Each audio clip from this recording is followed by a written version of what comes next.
हाय friends माने welcome to my mini blog. तो so friends माने आपण माने केनता अछन आशा करछे आपण माने बहुत बहुत बहुत भल थिबे। आमे माने भी भल अछन।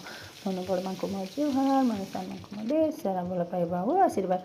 तो देखुन मैं बनाउछे सुखा झुरी हेंडुआ। तो केनता बनामा काकड़ा तमा चल पूरा वीडियो के देखमा। तो पहला मुई सुखा झुरी के पानी गरम पानी टिके बुतरे देथिली। तापर देखुन मिटेल लगे सोस तेल देली सोस जोड़े देली कचा मिर्चा देली आउ जेन झुरी के पुतरे रखी धुई धुआ कर भाजी देमा। भाजी सारा पर से पूरा हेंडुआ देदेमा। हेंडुआ के भी देकिना भल कर लाल कर भाजी देमा सबके देखुन।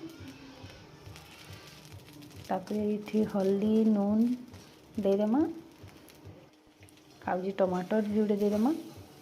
टमाटर कम देमा क्या है कि हेंडुआ भी खट्टा थीसी। देखुन तापर ये सबके भाजी भुजा देमा आउ डाबी देमा टिके होला बेले टिके पानी देकिना टिके घाटी देमा।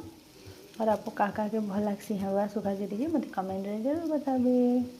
Bye bye take care thank for watching. फिर मिलमा नेक्स्ट वीडियो रे।